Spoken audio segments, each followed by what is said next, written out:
दोस्तों, भारत और West Indies के बीच होने वाली टेस्ट सीरीज का पहला test match Narendra Modi Stadium Ahmedabad में खेला जाएगा और भारतीय टीम के कप्तान शुभमन गिल ने इस मुकाबले के लिए अपनी प्लेइंग 11 का ऐलान कर दिया है। यह टेस्ट सीरीज भारतीय टीम के लिए बेहद अहम है क्योंकि यह न केवल इंडीज के खिलाफ एक नई शुरुआत है बल्कि वर्ल्ड टेस्ट चैंपियनशिप के लिहाज से भी महत्वपूर्ण है।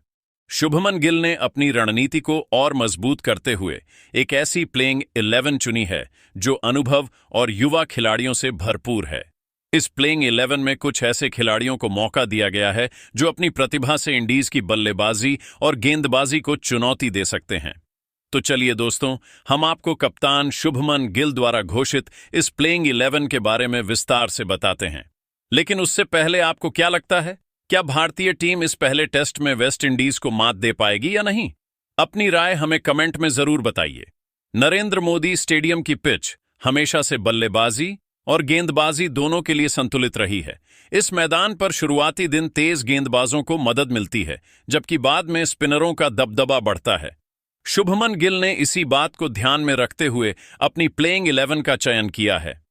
कप्तान गिल ने अपनी रणनीति में स्पष्टता दिखाई है कि वह इस टेस्ट में कोई कसर नहीं छोड़ना चाहते। वेस्ट इंडीज की टीम भले ही हाल के वर्षों में टेस्ट क्रिकेट में उतनी मजबूत नहीं रही हो, लेकिन उनके पास कुछ ऐसे खिलाड़ी हैं जो किसी भी परिस्थिति में खेल का रुख पलट सकते हैं। ऐसे में भारतीय टीम का लक्ष्य होगा कि वह शुरुआत से ही वेस्ट इंडीज पर दबाव बनाए और जीत के साथ सीरीज की शुरुआत करें। शुभमन गिल ने अपनी प्रेस कॉन्फ्रेंस में कहा कि हमारी टीम टेस्ट क्रिकेट में दुनिया की सबसे मजबूत टीमों में से एक है। हमें अपनी ताकत पर पूरा भरोसा है और हम इस टेस्ट में अपनी रणनीति को पूरी तरह लागू करना चाहते हैं। हमारा लक्ष्य है कि हम नरेंद्र मोदी स्टेडियम में खेले जाने वाले इस पहले टेस्ट में जीत हासिल करें और सीरीज में बढ़त बनाएं। पहले टेस्ट के लिए शुभमन गिल द्वारा घोषित प्लेइंग 11 में बल्लेबाजी क्रम की शुरुआत यशस्वी जायसवाल और केएल राहुल करेंगे। यशस्वी जायसवाल ने पिछले कुछ समय में टेस्ट क्रिकेट में अपनी बल्लेबाजी से सभी को प्रभावित किया है।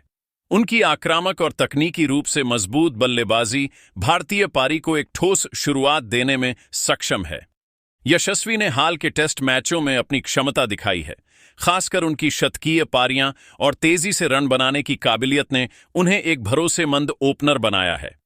हालांकि उनकी फील्डिंग में कुछ सुधार की जरूरत है और कोचिंग स्टाफ ने उन्हें इस पर काम करने की सलाह दी है। उनके साथ पारी की शुरुआत करेंगे अनुभवी बल्लेबाज केएल राहुल। केएल राहुल अपनी बहुमुखी प्रतिभा के लिए जाने जाते हैं। वह न केवल टॉप ऑनर्ड में रन बना सकते हैं बल्कि जरूरत पड़ने पर मध्य क्रम में भी उपयोगी पारियां खेल सकते हैं। उनकी तकनीक और धैर्य वेस्ट इंडीज के तेज गेंदबाजों जैसे जसन होल्डर और केमार रोच के खिलाफ महत्वपूर्ण साबित हो सकता है।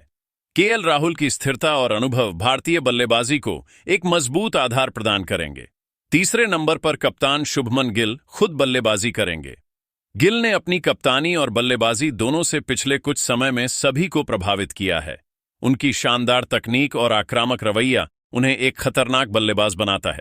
नरेंद्र मोदी स्टेडियम की पिच पर गिल की बल्लेबाजी देखने लायक होगी क्योंकि वह इस मैदान पर पहले भी बड़े स्कोर बना चुके हैं। चौथे नंबर पर बल्लेबाजी करेंगे साई सुदर्शन। सुदर्शन एक उभरते हुए बल्लेबाज हैं जिन्होंने डोमेस्टिक क्रिकेट और आईपीएल में अपने प्रदर्शन से चयनकर्ताओं का ध्यान खींचा है। हालांकि टेस्ट क्रिकेट में अभी उनकी अनुभव की कमी दिख सकती है, लेकिन शुभमन गिल ने उन पर भरोसा जताया है। सुदर्शन की तकनीक और धैर्य इस टेस्ट में उनकी सबसे बड़ी ताकत होगी। पांचवें नंबर पर ध्रुव जुड़ेल बल्लेबाजी करेंगे जो इस मैच में विकेट कीपिंग की जिम्मेदारी भी संभालेंगे। ध्रुव जुड़ेल ने डोमेस्टिक क्रिकेट में अपनी आक्रामक बल्लेबाजी और शानदार विकेट कीपिंग से सभी को प्रभावित किया है। उनकी तेज तर्रार बल्लेबाजी निचले मध्यक्रम में भारत के लिए उपयोगी साबित हो सकती है। जुड़ेल के पास यह साबित करने का शानदार मौका है कि वह टेस्ट क्रिकेट में भी अपनी छाप छोड़ सकते हैं। छठे नंबर पर रविंद्र जडेजा बल्लेबाजी करेंगे जो इस स्क्वाड के उपकप्तान भी हैं। जडेजा एक ऑलराउंडर के रूप में भारतीय टीम का अभिन्न हिस्सा हैं। उनकी स्पिन गेंदबाजी नरेंद्र मोदी स्टेडियम की पिच पर बेहद प्रभावी हो सकती है क्योंकि यह पिच चौथे और पांचवें दिन स्पिनरों के लिए मददगार साबित होती है। इसके अलावा जडेजा की बल्लेबाजी में भी गहराई है और वह कई बार मुश्किल परिस्थितियों में भारत के लिए रन बना चुके हैं। उनकी फील्डिंग तो विश्वस्तरीय है और वह किसी भी समय खेल का रुख पलट सकते हैं। सातवें नंबर पर अक्षर पटेल बल्लेबाजी करेंगे। अक्षर एक और ऑलराउंडर हैं जो अपनी सटीक स्पिन गेंदबाजी और उपयोगी बल्लेबाजी के लिए जाने जाते हैं। नरेंद्र मोदी स्टेडियम में अक्षर का रिकॉर्ड शानदार रहा है और वह इस पिच पर अपनी गेंदबाजी से वेस्ट इंडीज के बल्लेबाजों को परेशान कर सकते हैं। उनकी बल्लेबाजी में भी स्थिरता है जो निचले क्रम में भारत के लिए महत्वपूर्ण होगी। 8वें नंबर पर वॉशिंगटन सुंदर को जगह दी गई है। वॉशिंगटन एक और स्पिन ऑलराउंडर हैं जो अपनी ऑफ स्पिन गेंदबाजी और निचले क्रम में उपयोगी बल्लेबाजी के लिए जाने जाते हैं। उनकी गेंदबाजी में विविधता और नियंत्रण है जो टेस्ट क्रिकेट में बेहद जरूरी है। वॉशिंगटन ने पहले भी टेस्ट मैचों में अपनी बल्लेबाजी से भारत को मुश्किल परिस्थितियों से निकाला है और इस टेस्ट में भी उनसे ऐसी ही उम्मीद होगी। तेज गेंदबाजी विभाग में जसप्रीत बुमराह भारतीय आक्रमण की अगुवाई करेंगे। बुमराह अपनी सटीक यॉर्कर, स्विंग और गति के लिए दुनिया भर में मशहूर हैं। वेस्ट इंडीज के बल्लेबाजों के लिए बुमराह का सामना करना एक बड़ी चुनौती होगी। नरेंद्र मोदी स्टेडियम की पिच पर उनकी गेंदबाजी और भी खतरनाक हो सकती है क्योंकि वह शुरुआती दिनों में नई गेंद से कहर बरपा सकते हैं। उनके साथ तेज गेंदबाजी की जिम्मेदारी मोहम्मद सिराज संभालेंगे। सिराज अपनी आक्रामक गेंदबाजी और लगातार विकेट लेने की क्षमता के लिए जाने जाते हैं।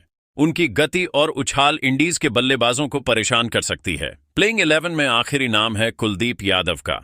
कुलदीप एक चाइनामैन गेंदबाज हैं जिनकी वेरिएशंस और गुगली किसी भी बल्लेबाजी क्रम को तहस नहस कर सकती हैं। नरेंद्र मोदी स्टेडियम की पिच पर कुलदीप की गेंदबाजी बेहद प्रभावी हो सकती है क्योंकि उनकी फ्लाइट और टर्न बल्लेबाजों को मुश्किल में डाल सकता है। जडेजा और अक्षर के साथ उनकी स्पिन तगड़ी वेस्ट इंडीज के लिए एक बड़ा खतरा साबित हो सकती है। कुलदीप ने पहले भी टेस्ट क्रिकेट में अपनी गेंदबाजी से प्रभावित किया है और इस टेस्ट में भी उनसे ऐसी ही उम्मीद होगी। अब अगर हम पूरे स्क्वाड की बात करें तो शुभमन गिल ने इसमें अनुभव और युवा प्रतिभा का शानदार संतुलन बनाया है। स्क्वाड में यशस्वी जायसवाल, केएल राहुल, साई सुदर्शन और कप्तान शुभमन गिल के अलावा देवदत्त पडिक्कल जैसे युवा बल्लेबाज शामिल हैं जिन्होंने डोमेस्टिक क्रिकेट में शानदार प्रदर्शन किया है। ध्रुव जुड़ेल और एन जगदीशन विकेट कीपिंग के लिए मजबूत विकल्प हैं, जबकि रविंद्र जडेजा, अक्षर पटेल और वॉशिंगटन सुंदर ऑलराउंडर के रूप में टीम को गहराई प्रदान करते हैं। तेज गेंदबाजी में जसप्रीत बुमराह, मोहम्मद सिराज और प्रसिद्ध कृष्णा जैसे खिलाड़ी हैं जो किसी भी परिस्थिति में विकेट निकाल सकते हैं। नीतीश कुमार रेड्डी एक उभरते हुए ऑलराउंडर हैं जो बल्ले और गेंद दोनों से योगदान दे सकते हैं। कुलदीप यादव की मौजूदगी स्पिन विभाग को और मजबूत बनाती है। शुभमन गिल की कप्तानी में यह प्लेइंग 11 नरेंद्र मोदी स्टेडियम में वेस्ट इंडीज के खिलाफ पहले टेस्ट में जीत के इरादे से उतरेगी। गिल की रणनीति स्पष्ट है कि वह शुरुआत से ही दबाव बनाना चाहते हैं और वेस्ट इंडीज को बैकफुट पर रखना चाहते हैं। उनकी प्लेइंग 11 में 3 स्पिनरों जडेजा, अक्षर और कुलदीप को शामिल करना इस बात का संकेत है कि वह पिच के व्यवहार को अच्छी तरह समझ रहे हैं। इसके साथ ही बुमराह और सिराज की तेज गेंदबाजी जोड़ी शुरुआती दिन में वेस्टइंडीज के बल्लेबाजों को परेशान कर सकती है। बल्लेबाजी में यशस्वी, राहुल और गिल जैसे खिलाड़ी बड़े स्कोर खड़े करने की क्षमता रखते हैं, जबकि जडेजा, अक्षर और सुंदर निचले क्रम में गहराई प्रदान करते हैं। तो दोस्तों, यह थी शुभमन गिल द्वारा घोषित भारतीय प्लेइंग 11 जो इंडीज के खिलाफ पहले टेस्ट में नरेंद्र मोदी स्टेडियम में खेलते हुए दिखाई देगी। लेकिन दोस्तों, अब आपको क्या लगता है? क्या यह प्लेइंग 11 इंडीज को हराने में कामयाब होगी या फिर इसमें कुछ बदलाव की जरूरत है? अपनी राय हमें कमेंट में जरूर बताइए और क्रिकेट जगत से संबंधित ऐसी ही नई वीडियो के लिए हमारे चैनल को जरूर सब्सक्राइब कीजिए। धन्यवाद।